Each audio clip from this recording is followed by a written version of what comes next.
Today's training is how to choose the right pageant for you. And yes, that is my former title holder photo. My headshot. Oh my goodness, I liked taking it back there. So this is such an important topic because I cannot tell you how many times I've worked with state and national title holders. Usually it's at the state and nationals that I get this feedback, where a woman will reach out to me and say, Alycia, I'm exhausted. I'm stretched too thin. I do not feel supported. I feel overwhelmed, overworked, like I don't have a voice in this pageant. I'm not able to do the appearances that I want to do. I'm confused. Nobody is listening to what I'm saying. I mean, I get emails like this all the time from women that are realizing after having won their title and signing a contract that they agreed to for an entire year, that now they're like, what have I done? What have I gotten myself into? So there's that. That's the thing that I'm hoping we avoid.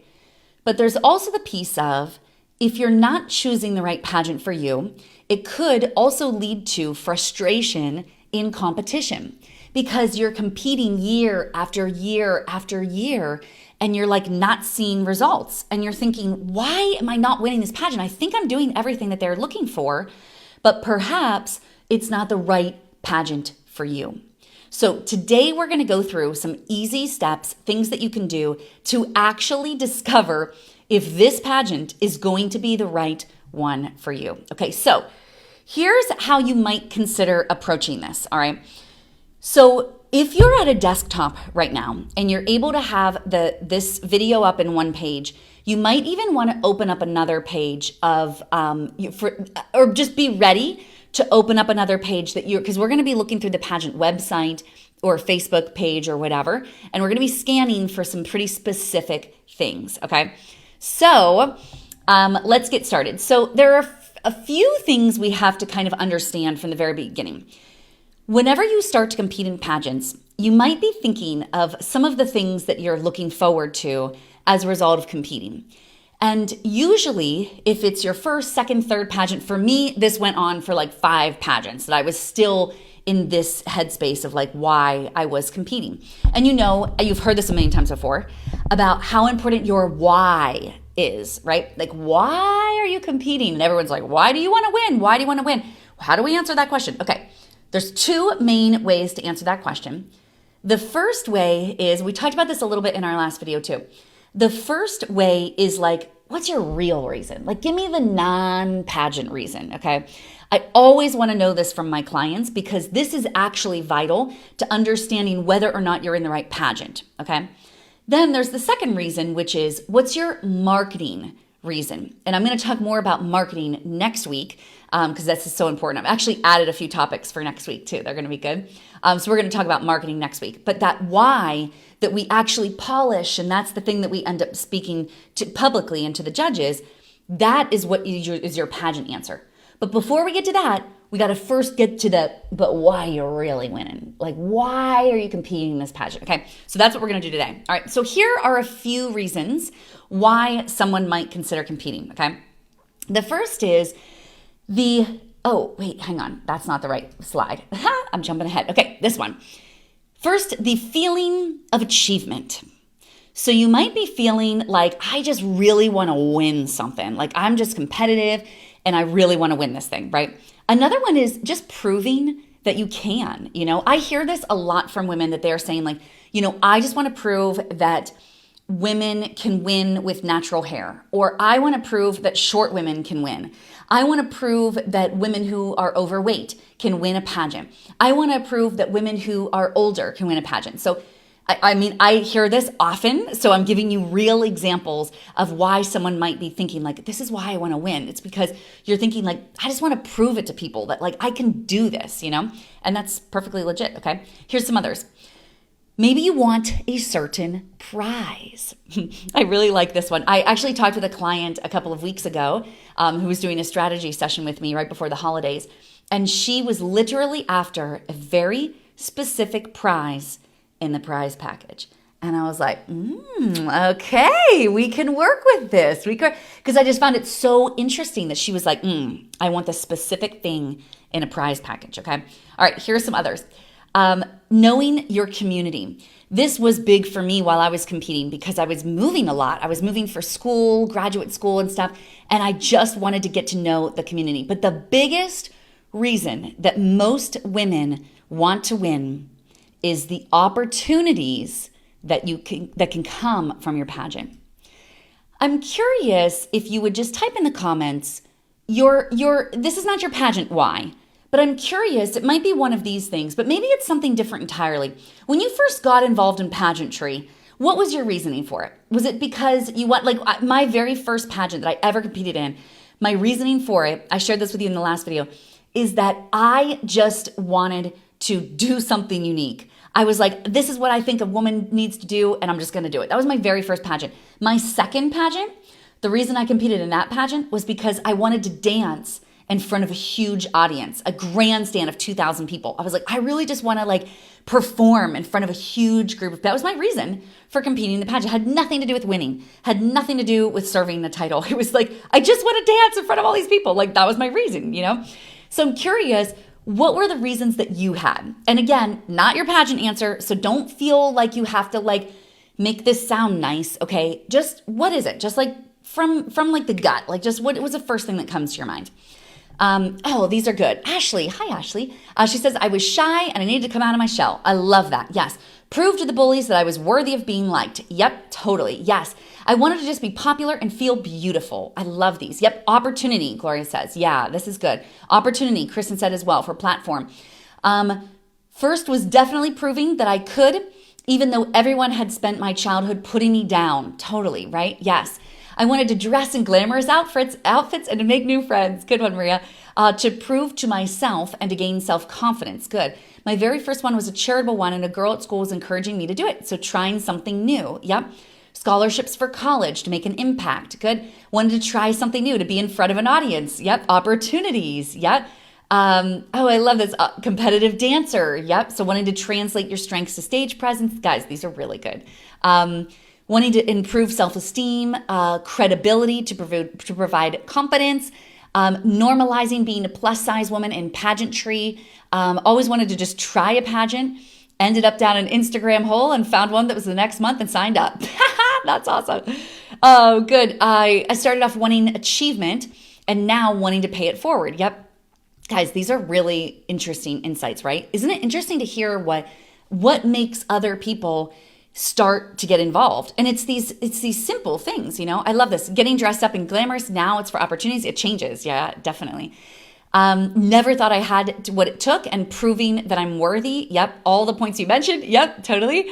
I wanted to prove that not all pageant women are dumb and superficial, but smart, accomplished business professionals. Yes, I love this. Being an example for other women. Yes, women's empowerment often. Yes, I wanted huge personal growth, skills in public speaking, marketing, and friendships, opportunity for women of color. Guys, these are so yes, and yes. All right, so now that we have an idea of kind of some of the reasons why you're interested, now we've got to say, okay, if this is what I'm looking for in pageants, this is what I want to get out of it. How can I choose a pageant that's going to get those things out of what I want, right? So we got to ask yourselves, so what do you want? Okay. So when you're thinking of, okay, maybe at first you had certain reasons, but maybe now you've competed a few times and it's changed a bit. Okay. In your notes, I'm hoping you're taking notes. Okay. My pastor always says, everyone who takes notes goes to heaven. That's not entirely true, I don't think. But anyway, taking notes is great. So in your notes, here's what I want you to do. I want you to write down, just brainstorm, just off the top of your head, some of the things that you would love to get out of winning your pageant, that you're really looking forward to, So for me, some of the things that I would have written at the time I was competing was I wanted to be seen. I felt like I grew up in a small town. I was kind of just didn't feel like I was on the map. I just wanted to be, I went to small schools and stuff. I was I just want to be seen. I want to fame, kind of just be out there and be seen and known, that was something that I wanted. Another thing that I wanted opportunities. I was looking for opportunities for jobs in the future. I was looking for opportunities for public speaking, opportunities for even performance. Like I thought I would want to be an actress maybe, or maybe I would consider modeling, or, now I realize like, no, I'm not good at those things and I don't want them. But at the time, I was like, I want to consider these opportunities, and scholarship dollars, that was important to me. I was like really looking for scholarship dollars for college. And friendships, that was important to me. Like I wanted to have good friends. Like I was never in a sorority. I was a sorority house mom when I was in graduate school, where I was like the leader or really the manager of the house for a sorority house in Illinois. And I never had that sorority experience, but I got it through pageantry. And so that was something that was important to me, to have that experience of sisterhood, So these would be the things I would be writing down. Okay, so I hope you are writing some of yours down, and feel free to snag any of those if those are true for you as well. Yeah, Rock says, yeah, I have the same thoughts, Alycia. Yeah, totally. Being just, being like in the in crowd, that was something that I wanted. I wanted to feel, like someone said earlier, like popular, and feel like kind of appreciated and seen, Hi, Kimberly. I'm happy that you're here. Yep. Fellow teacher here. That's right, girl. Cool. So some of these common reasons may also be a part of it for you. So I'm going to put this back up for you, but I want you to take notes on these as well. Okay. So now that we know, here are some of the things I'm after, and yours might even be more in depth. Like many of you are even to the next level where you're like, I'm looking for opportunities to promote my platform, or I'm looking for opportunities to grow my Instagram audience, or I'm looking for a chance to work with the best and the brightest people, or I want to model for some company, or have this talent agency to work with, or whatever. Okay, write them down. Okay, now, and it's okay if it's like a huge list. It's okay if it's a small list. It really doesn't matter. It's going to be individual to you. All right, so now, here we go. Okay. Oh, Kristen says, yes, I love the friends you make, which is why I enjoy the practices so much. Yeah, totally. Right? That's like the fun part. Okay, so now, here's the next step that we do. You understand you understand, like, here's what I'm really after. Now we got to say, okay, who can provide what I want? Okay. You may have heard this before from friends. If you are probably in your like teens, 20s, maybe even early 30s, like I was before I met my husband, my friends often would talk about making a list of non-negotiables in the dating world. Okay. Has anyone ever done this before where you're like, I did this. I took it very seriously. Like I was like, okay, here are all the things that I absolutely will, these are non-negotiables. My husband must have these things. And then here's my wish list of like all these other things. My list was gigantic. It was literally huge. And it often came from experiences that were not so great. And I was like, okay, never mind. Like he needs to have a job, or, he needs to be like generous with his giving, or he needs to, have a similar religion as I have, similar belief system, or that he needs to be a traveler or whatever. Okay. So you know how you kind of like make these lists, and the idea is that then when you meet the guy, you can be like, does this guy match my list? And if not, then you can be like, no, thanks. I don't want to go on a date. Right. So I'm about to get deep here. Okay. You may have heard of masculine and feminine energy. Okay. We all, men and women, we all have both. We've got masculine qualities and we've got feminine energy. That is how we get things done in the world, okay? But how men will say masculine energy does it differently from women, feminine energy, is that masculine energy is the energy that's like the driver. It's like it sees what it wants. It's like super goal oriented. It looks for exactly what it wants and then it goes for it. And it's like warring against all the other things that it doesn't want, okay? That's how masculine energy gets what it wants. Feminine energy, however, gets what it wants by attracting a lot of things and then saying no to the things it doesn't want and leaving space for the things it does want to come in, okay? So if you envision, just just fly with me for a moment to let's go to a junior high dance, okay? Think 7th grade, 8th grade dance, okay? And, the boys are on that side and the girls are on that side. Well, it's the masculine energy, even if it's a girl that does this, but it's often the boys, that approaches the other side and asks for a dance. Now, it's the feminine energy that can either agree to the dance or say no thank you, okay? So when you translate this, it's the same thing for ladies that are over 21. If you've been in a bar before, you see this happening like crazy, right? It's like men who are like, hey, let me buy you a drink. And if a woman's like, okay, sure, that's feminine energy allowing that person into their space. But if she says, no, thank you, which I've often done, I pride when I was dating, just side note here, my girlfriend has this hilarious story about how we were out for Halloween or something. And I was in conversation with this guy because he was just standing next to me and we were having a chat. And he said, I would love to take you out for a cup of coffee. And I was like, oh. And he's like, would you like to go for coffee tomorrow? I said, no, thank you. And he said, oh, what? You don't like coffee? And I said, no, I just prefer not to go. And I was literally like, this is my feminine energy saying there is not space for you to come in. Okay? So many of you may have heard of manifestation before or other things like that. This is the subconscious brain. I've told you, I love, love, love working with both your conscious mind and what's underneath it, the subconscious mind that's really doing the work, the decision making. Okay, so how does this apply to pageantry? Well, when you make a list of, here are the things I'm looking for when I compete, then you look at the pageant that you're competing in or considering, and many others too. Then Anika's like, poor guy. No, it was very honest. It was like, nope, sorry. It was like, nope, that's where I draw the line. I don't feel bad for him because his masculine energy probably just asked the next girl, right?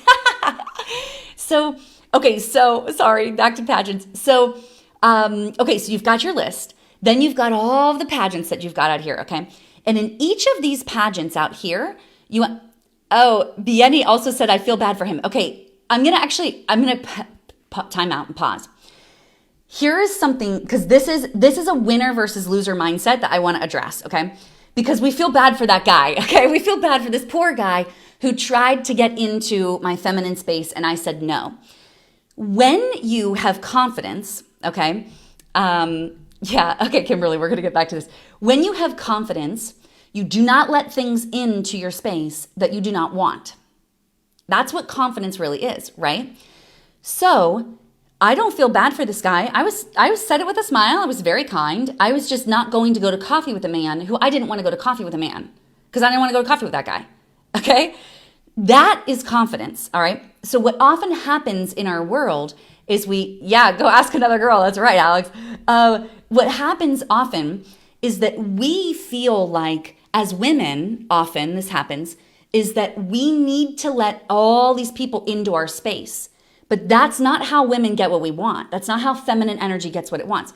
It gets what it wants by saying no to the things it doesn't want and only allowing space for the things it does want, okay? So if you're at the junior high dance and somebody who you don't want to dance with is asking you to dance, say no. Because if you say yes to everything that's coming your way, you're going to be bombarded. You're going to be overwhelmed. You're not going to have space in your life for the things you actually want, the people that you actually want, the opportunities that you actually want.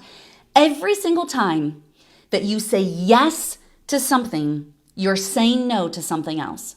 So if I would have said, yes, I'll go to coffee with this guy. I mean, I know we're using this example, but this is an important topic, right?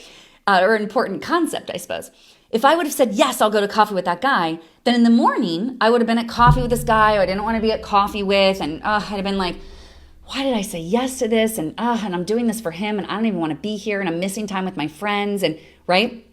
Okay, so listen, one of the things that we're doing throughout the course of the next few weeks is we're building your confidence. And this is why, and I'm glad we're having this talk. Thanks for letting me go here because this stuff is so important, right? Confidence is allowing yourself to create boundaries so that you can actually achieve the things that you want. The way that women lower their confidence is by saying yes and allowing things into their world that because simply they feel bad for this guy. No, we don't need to feel bad for this guy, okay? I'm sure he's fine, okay? I'm sure that he is just fine he'll go ask the next girl. And masculine energy gets what it wants by going after a thing. Okay, so now let me bring it back to pageants. In pageantry, if I'm imagining this is the way I envision it.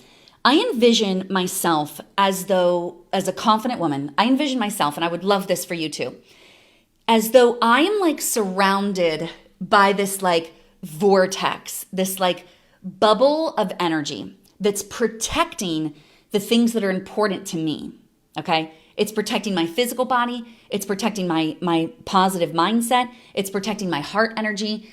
This invisible bubble that is surrounding me, I allow some things to pierce it, but only the things that I want.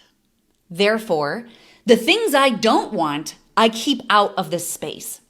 So this is why I do not watch horror movies, for example, because a horror movie, if I watched a horror movie or if I went to a haunted house like I used to, that would penetrate my precious bubble. And I don't want that crap in there. I'm going to keep it out, So in order to generate, Deeksha's you were telling about a winning mindset. Yeah. So in order to generate a winner's mindset, you have to first believe that only the things coming into you are good, worthy things. Okay. So how do you do that? You got to say no to the things that are not. Okay. That means dump the idiot boyfriend that has been driving you crazy for years, that you are I can't believe this guy is still in my life. He is so mean to me. He says nasty things to me all the time. I do not feel good for him. Get rid of him and move on, right? Same with friendships. Friendships, being around people that are bullying you because you're trying to be a part of it, get rid of them, If you're watching a show, a movie or something, a series that you're man, every time I go to bed, this series is stuck in my mind and it's making me anxious, get rid of it. Get rid of the things that are not positive and supportive to what you want, okay? Because feminine energy gets what it wants by allowing things in, okay? So we want to allow the things in that we want in, but we want to decline the things that are not. Whenever you create that bubble of a space, okay? Remember from the Wizard of Oz. Wait, was it Wizard of Oz? Yeah, Wizard of Oz. Remember Glenda, the good witch? Glenda, the good witch. Are you a good witch or a bad witch? Which? Do you remember her? Okay, she floated around in this big pink bubble. This is how I view myself. I am floating around in a big pink bubble. This is what I want for you. You are floating around in a bubble and you're only letting the things in that you actually want in. And everything else, you got to practice saying no, no, no, no, no. Okay? This is going to be so important too, right? Okay. Yes.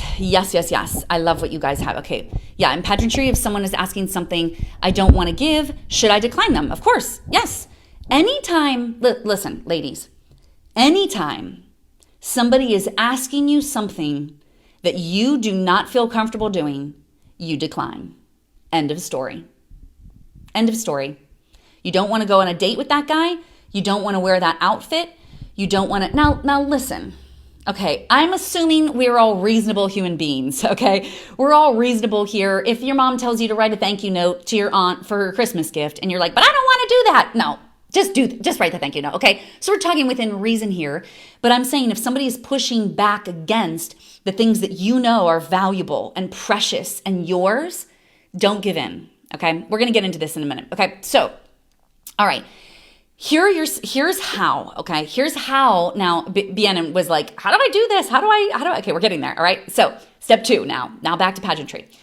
So you know what you want. You know what you're in your perfect little bubble and you're confident bubble and you're all right, now I got to say no to the things I don't want and yes to the things I do. What so often happens is that women go after a pageant, they win a title, they get the crown, they have the fun night, they sign the contract the next day. And now they're wait a second, I got to do some stuff that I don't even want to do. Some of the things I have to sponsor. I remember when I competed in the USA pageant, I realized later it was not a good system for me personally. It's a great system, by the way. I love the USA system. but it just wasn't it wasn't the right pageant for me to compete in. And so, but I competed in it because I didn't know any better. And I remember the girl that ended up winning that year ended up doing an appearance at a bar promoting some alcohol or something like that. And I was like, oh, good thing I didn't do that, because it was just not me. It's just not something I would have done, you know?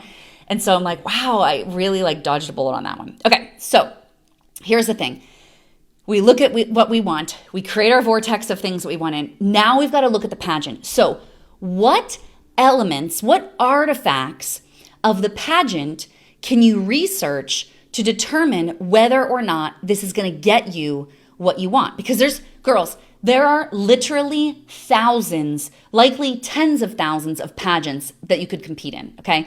It's not just like 7 pageants you could be. There's like thousands of pageants you compete, especially in the United States. There's like a pageant every single weekend, okay, and multiple. So how do we analyze this? How do we look for this? If you're at your computer right now or you have a second screen, now would be a good time to pull up your pageant website, okay? The pageant you're considering or the pageant you're entering in or whatever, all right? Here are the things to look for. I want you to consider what values this pageant has. What is their mission? What are their goals for both the pageant but also for the title holder? How do they support you as a title holder? What is the time and effort that has to go in to this pageant if you were to win, and even in competition? The prizes that you would get, and of course, the expectations. Okay, now I'm going to put this slide up again, but feel free to screenshot it if you need to.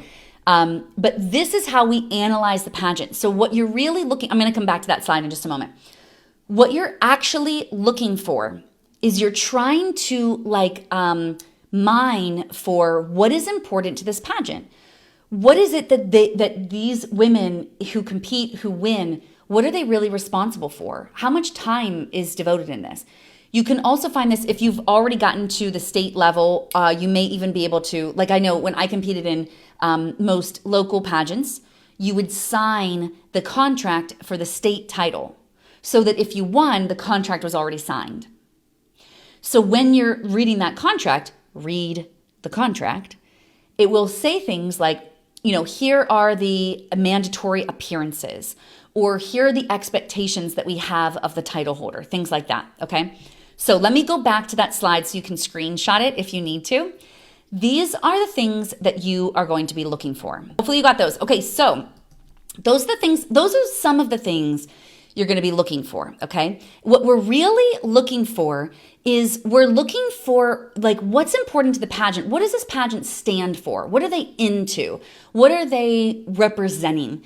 Because when you receive that title, you are now the brand ambassador of that pageant, okay? So first step is you're going to be mining for information, okay? So here's what I like to do. First thing is I like to look for, and if you're doing this right now, feel free to do it. I like to find the pageant's mission statement, okay? On most pageant websites, they'll have their mission statement. And the mission statement says like what they stand for, what they do, what they're promoting.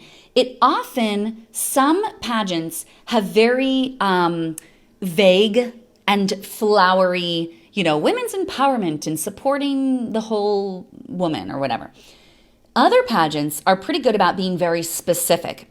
We support women in the marketplace, or we support women who are, you know, educationally bound. We support women who are overcoming illness, or we are all for women living their best life after age 50, or we want to champion petite women or whatever. In the mission statement, usually is where you can find some really good insight, okay? At least some surface level insight, if you will. Okay, so then the next thing that you got to do is look at the core values, okay? So you can find core value. A value is something that is important, right? If you value something, it's because it's really important to you. So in some cases, there's... Oh my gosh. Alex, I just love this. This is so cute. You're like, Kelly, Alycia is unreal. Listen to all of her words. Thank you. So a value is something that's important. And if you value something, it will likely show up in the world in your world, whether or not you try. Okay, so let's just say, for example, that you value, like I really value education. And I think it probably initially comes from the fact that both my mom and my dad were both educators. My mom was a kindergarten teacher my entire life. I think she maybe taught fifth grade 2 years, but otherwise she was at the same school, same classroom, everything, kindergarten for years. Retired after, over 30 years or something. And my dad started as a special education teacher. He then worked his way up to a principalship. He was an assistant principal, and then he was a principal at a school. But he started in special education. So I have this real interest in education. It's always something that I'm sure my parents read to me like every single night when I was a kid. Okay, it's like that. All right. So lots and lots of education. I ended up getting my undergraduate degree in elementary education because that's what I knew. That's what mom and dad did, right? It's kind of like what a lot of us do. But I quickly realized after my student teaching in a third grade classroom and then a fourth grade classroom, I was like, education is not for me at that level. So I ended up going back to graduate school, more education, and got a degree in higher education. Okay, so now I was learning how to teach adults. And I was learning about this difference between conscious and subconscious mind. And I was learning about how adults learn differently than children learn. How children learn very rote, memorization, very like, just say it over and over and over. But adults, we don't learn like that. We learn by application. It has to be something that's applied. That's why I use a lot of analogies. And it's also because Jesus, did you notice that all throughout the Bible, Jesus spoke in stories? He used parables or analogies, like how he would speak in a story and then would say, this is like, and then he would share, something that he would be sharing about his dad, like how the character of God. So I speak in stories and analogies so that adults can apply what we're learning to your life. Okay. So I love education. I like geek out on this stuff. All of my online courses are all like curriculum oriented. I put so much time and effort into making sure they're in the right order. It's not just like willy-nilly information. Same is true of this virtual summit. It's free, but y'all know you always get more than you pay for. Okay. I am going to over deliver on this virtual summit, and it's done in a strategic manner. Okay. So learning and education is very important to me. That's a core value. You can see it show up in my life everywhere. What are the core values of your pageant? Now, you might see core values showing up in the look of the types of girls that they choose, maybe in their social media, the types of quotes that they promote. You might even see it in the sponsors that they bring on.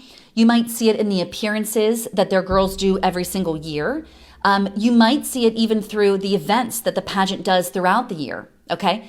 You can start to see what's important to this pageant.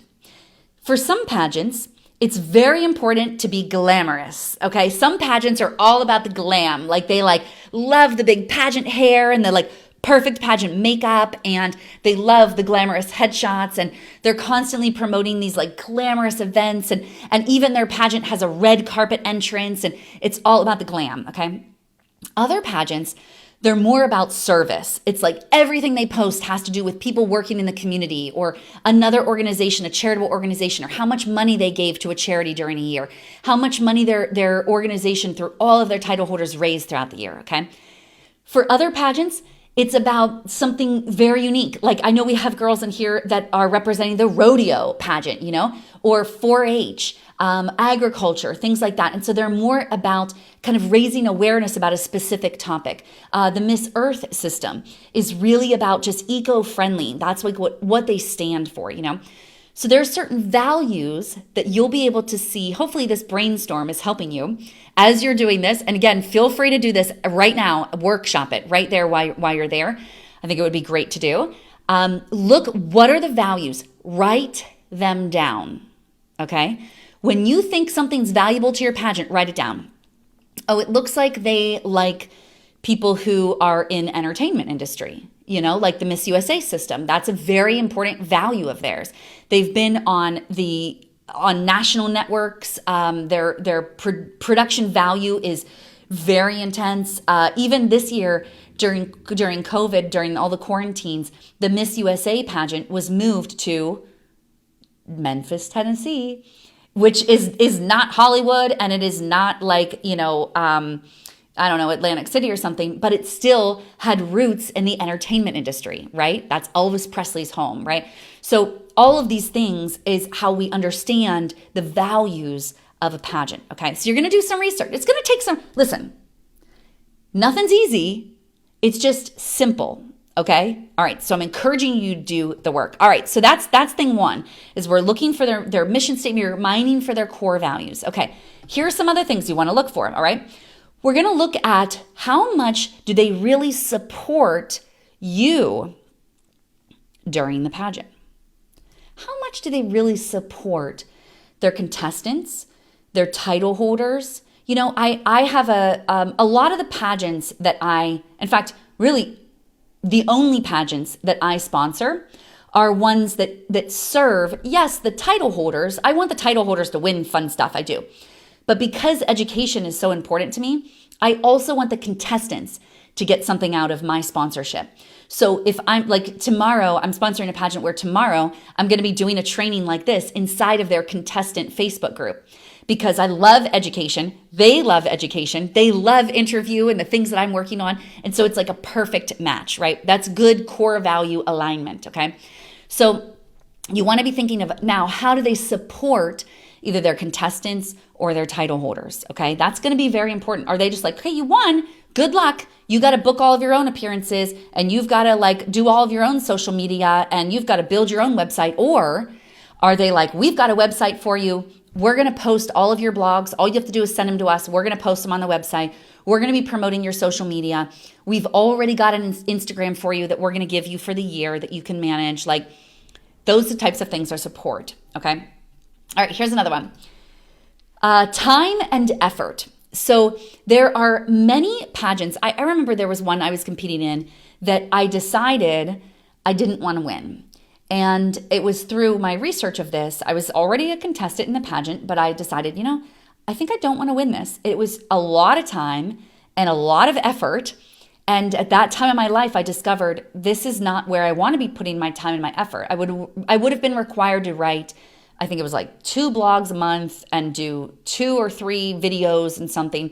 And I was like, if I'm going to be doing blogs and videos, I think I want it to be for my own business. I don't think I want it to be for the pageant. So I'm like, never mind. I don't want to win after all. But it was only because I understood the time and the effort that was involved, okay?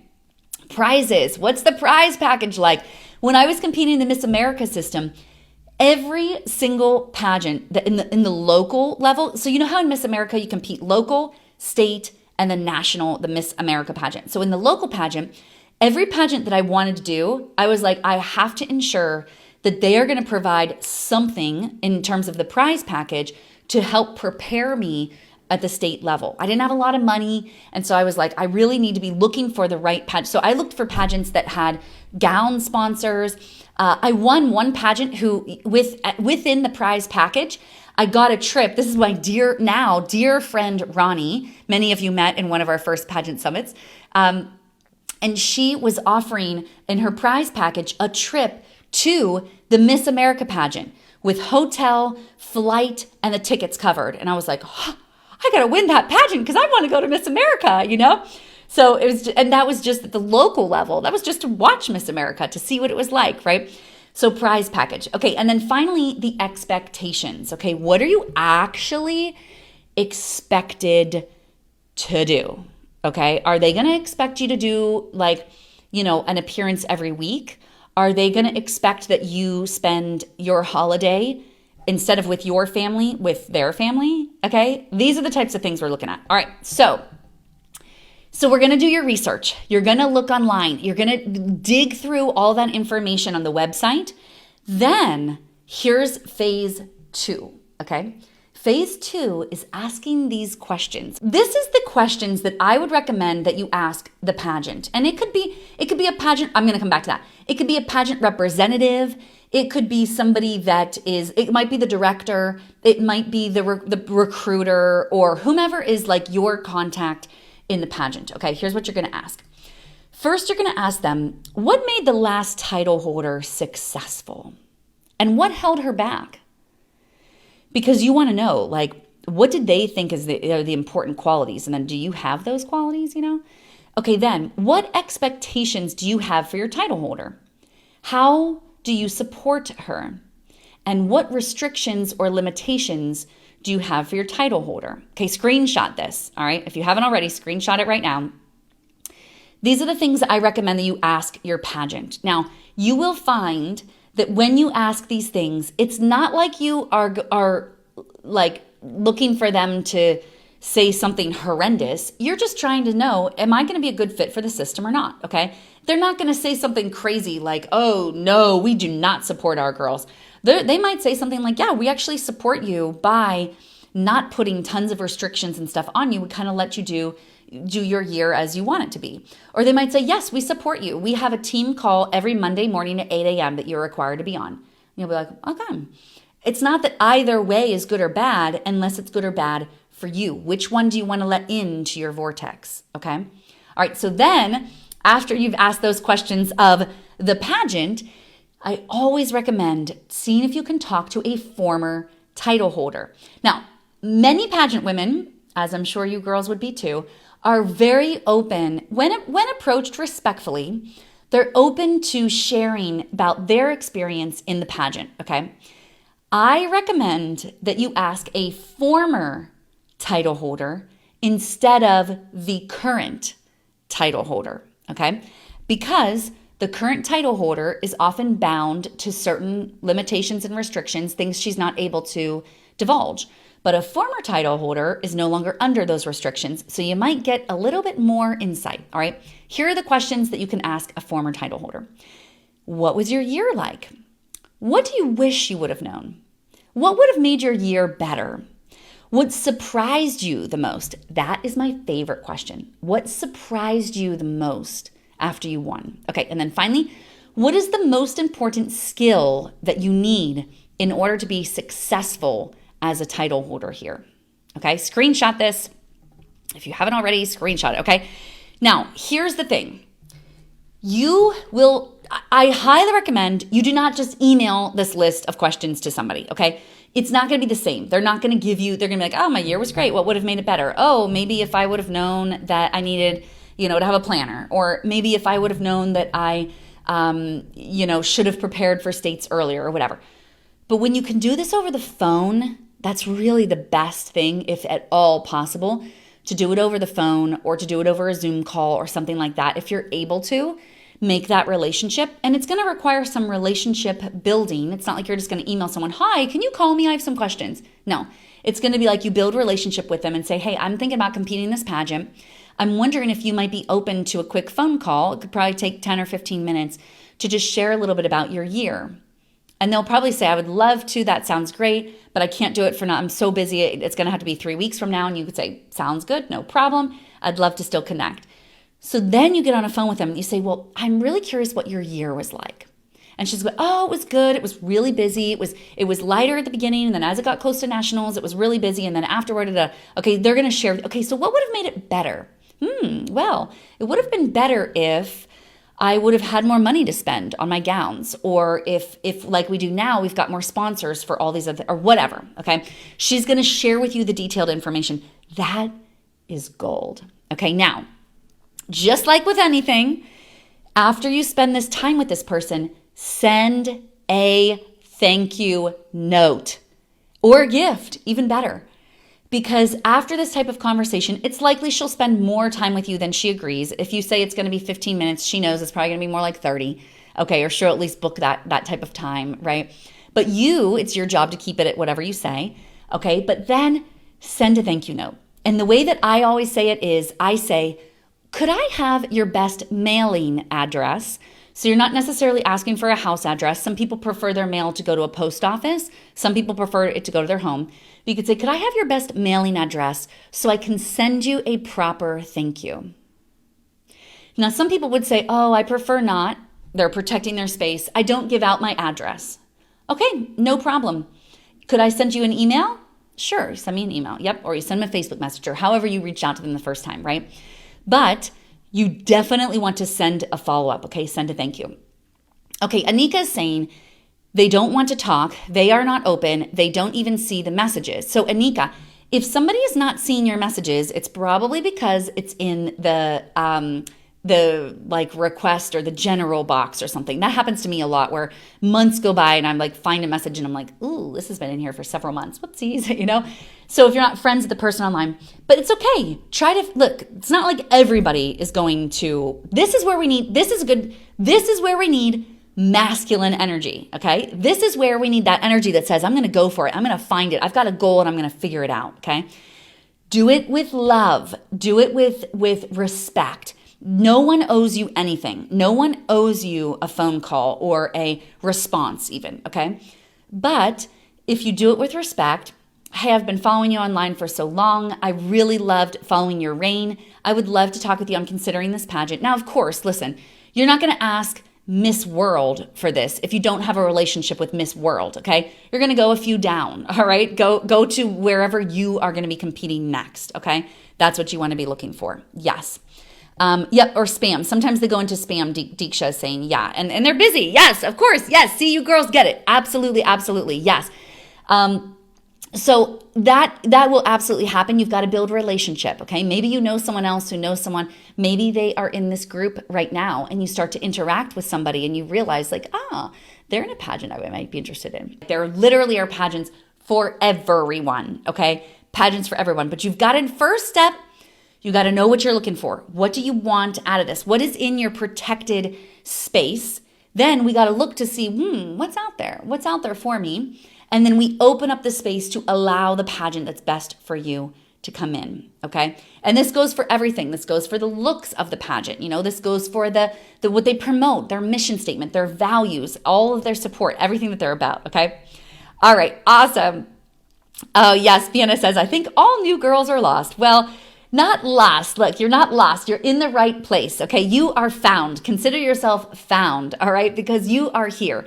Now it's your job to do the best thing that's best for you, is to say, okay, what am I letting in my space now? My loves, I love you. I love you. Mwah. Thank you so much for being here. I'm super excited to continue this journey with you. Even next week is going to be epic. So get that notebook ready. We're going to have so much fun. I love you, girls. Thank you for being on here. Thanks, Veronica. Thanks, Rox and Gloria. Thank you, girls. I love you like crazy. Mwah. I'll talk to you soon. Bye for now.